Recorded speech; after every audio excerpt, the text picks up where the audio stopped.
the Doubs.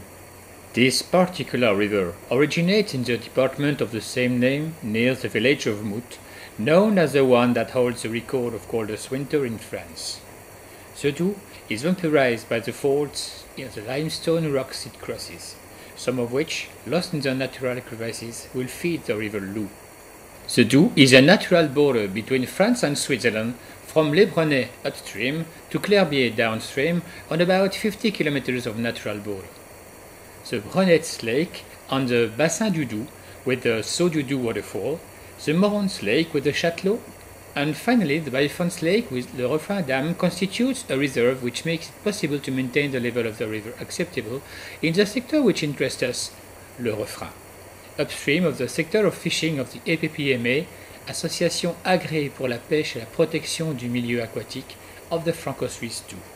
This wild place was a passage for poachers and traffickers during many years, the difficult access conditions supporting these activities, but at a time when the valley counted many mills that the arrival of electricity made disappear. The names of the places have been chosen to make the area more frightened than it already is, like the Ladder of Death, etc., to afraid curious. For an arrival from France, from Mesch take the direction of Charquemont on Fournay-Branche-Roche, Basse Department Road D464. Then, direction Biofond and Switzerland. Before the border, you will take on your left a small road indicating Le Refrain and Les Échelles de la Mort. Drive carefully because the road is very narrow.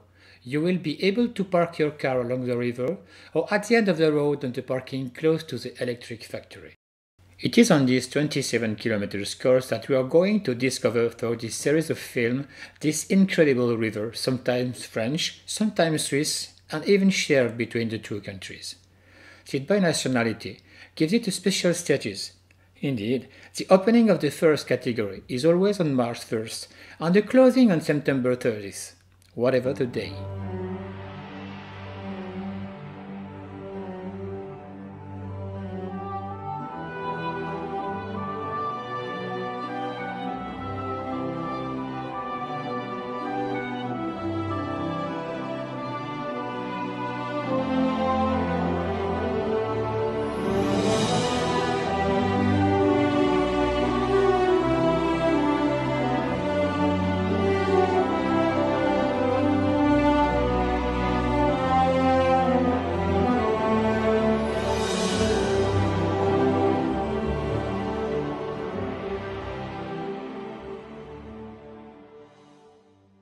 When the water is high or at the beginning of the season, the streamer can give good results. The models must be weighted of good size. Fish imitations are to be preferred because the Doubs has a nice population of minnows and fry. The streamers that I use are imitations made from synthetic fibers and weighted from the fast sectors. Indeed, these fibers have the particularity to be very mobile and to immerse quickly. For the quieter places, I look for mobility in the imitation, and there it is the natural fibers of marabou and rabbit hair that have my preference. The line will be intermediate, and I use a 9-foot rod with 6 or 8 lines depending on the size and weight of the streamers. Line 8 for strong water, and 6 when the border of the river allows me to fish with lighter lures. From the Refrain Dam, the course is difficult because of the numerous boulders that line the river, a succession of deep holes and fast currents. On this part of the Doubs, which is of average width, the population is exclusively made of a Mediterranean brown trout.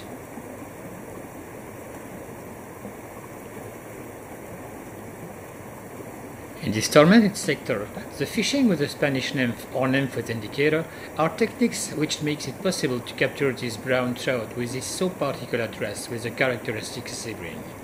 It is authorized to fish with 2 flies. The site of the APPMA Franco-Swiss gives access to the regulation of the course and many useful information.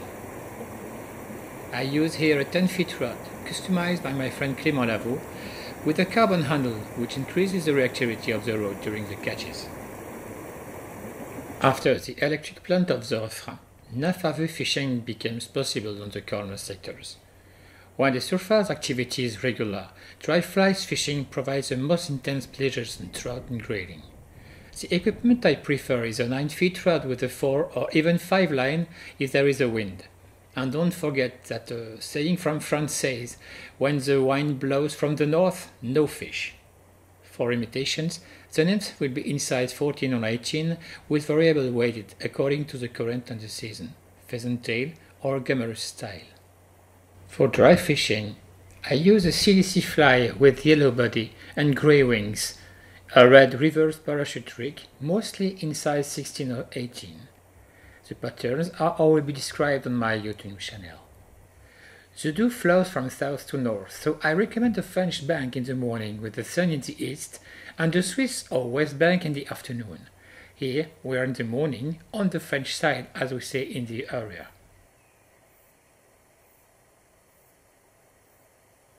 You see that on the Swiss side the sun is not yet present, prevented by the relief. The shadow of the fisherman is on the edge, which doesn't scare the active fish.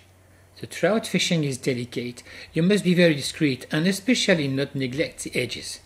All the fishermen with practice here have at least once in their life made leave in front of their boat a magnificent zebra trout posted in a few centimeters of water. Marc Petitjean recently showed me a tool that he invented and produced that allows to release fish without having to touch them. After a few hazardous attempts for the grip, this accessory is really effective, especially when the fish have engrossed the imitation deeply. Indeed, the fly remains hooked after the tool by releasing the fish.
A little further downstream from the Refrain sector, the fish that populate the river are brown trout, trailing, and you will also find some chub, a few common perch, and sometimes a nice pike in ambush. Here, the river is wider in its calm sectors and the fish can be caught with dry flies, especially from the Swiss bank, which is more open than the French side.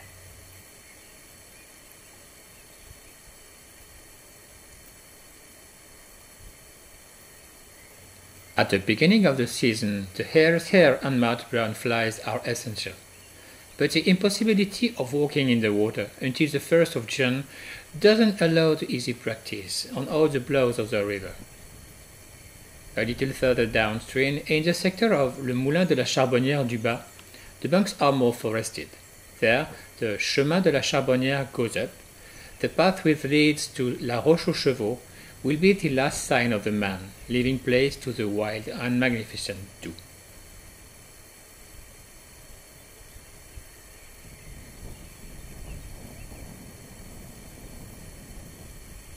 There is only one path along the river. The access on the French side is the easiest. On the Swiss side, steep cliffs dominate the river by several meters, so light grey limestone cliffs contrast with the surrounding green. You will sometimes have the feeling to be alone in the world, lost in an exceptional sight. The river that I discovered many years ago can only be evoked with intense emotion. Even if over the seasons it has undergone many assaults linked to the climate or to human activity, it's still allowed to catch magnificent fish.